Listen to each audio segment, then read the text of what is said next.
जब हनुमान जी ने शनि को हराया। शनि के नाम से ही इंसान डरने लगता है। शनि की दशा एक बार चालू हो जाए तो 7.5 साल बाद ही पीछा छोड़ती है। लेकिन हनुमान भक्तों को शनि से डरने की थोड़ी भी जरूरत नहीं है। शनि ने एक बार हनुमान जी को भी डराना चाहा लेकिन उन्हें हार का सामना करना पड़ा। आइए जाने कैसे। एक बार संध्या समय हनुमान जी अपने आराध्य श्री राम का स्मरण कर रहे थे। उसी समय शनि देव पधारे। वह अत्यंत काले रंग के भीषण आकार के थे। वह अपना सिर प्रायः झुकाए रखते हैं। जिस पर अपनी दृष्टि डालते हैं वह अवश्य नष्ट हो जाता है। शनिदेव हनुमान के बाहुबल और पराक्रम को नहीं जानते थे। हनुमान ने उन्हें लंका में दशग्रीव के बंधन से मुक्त किया था। वह हनुमान जी से विनयपूर्वक किंतु कर्कश स्वर में बोले, हनुमान जी, मैं आपको सावधान करने आया हूँ। त्रेता की बात दूसरी थी, अब कलियुग प्रारंभ हो गया है। भगवान वासुदेव ने जिस क्षण अपनी अवतार लीला का समापन किया उसी क्षण से पृथ्वी पर कली का प्रभुत्व हो गया। ये कलियुग है। इस युग में आपका शरीर दुर्बल और मेरा बहुत बलिष्ठ हो गया है।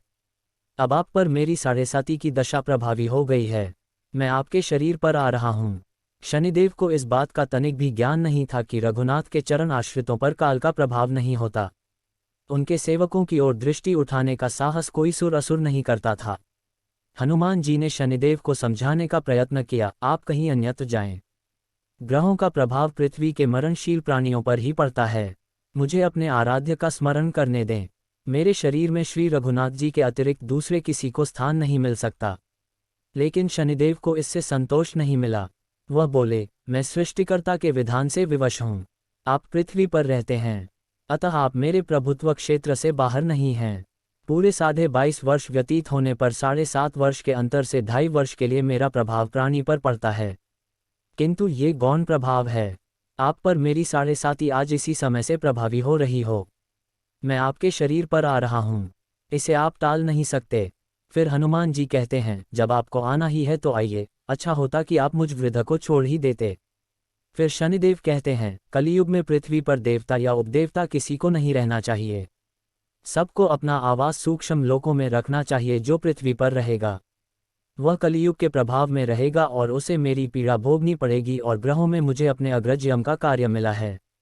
मैं मुख्य मारक ग्रह हूँ और मृत्यु के सबसे निकट वृद्ध होते हैं। अतः मैं वृद्धों को कैसे छोड़ सकता हूँ। हनुमान जी पूछते हैं, आप मेरे शरीर पर कहाँ बैठने आ रहे हैं। शनिदेव गर्व से कहते हैं, प्राणी के सिर पर। मैं 2.5 वर्ष प्राणी के सिर पर रहकर उसकी बुद्धि विचलित बनाए रखता हूँ। मध्य के 2.5 वर्ष उसके उदर में स्थित रहकर उसके शरीर को अस्वस्थ बनाता हूँ। वह अंतिम 2.5 वर्ष पैरों में रहकर उसे भटकाता हूँ। फिर शनिदेव हनुमान जी के मस्तक पर आ बैठे तो हनुमान जी के सिर पर खाज हुई। इसे मिटाने के लिए हनुमान जी ने बड़ा पर्वत उठाकर सिर पर रख लिया। शनिदेव चिल्लाते हैं, यह क्या कर रहे हैं आप। फिर हनुमान जी कहते हैं, जैसे आप सृष्टिकर्ता के विधान से विवश हैं वैसे मैं भी अपने स्वभाव से विवश हूँ। मेरे मस्तक पर खाज मिटाने की यही उपचार पद्धति है। आप अपना कार्य करें और मैं अपना कार्य। ऐसा कहते ही हनुमान जी ने दूसरा पर्वत उठाकर सिर पर रख लिया। इस पर शनिदेव कहते हैं, आप इन्हें उतारिए, मैं संधि करने को तैयार हूँ।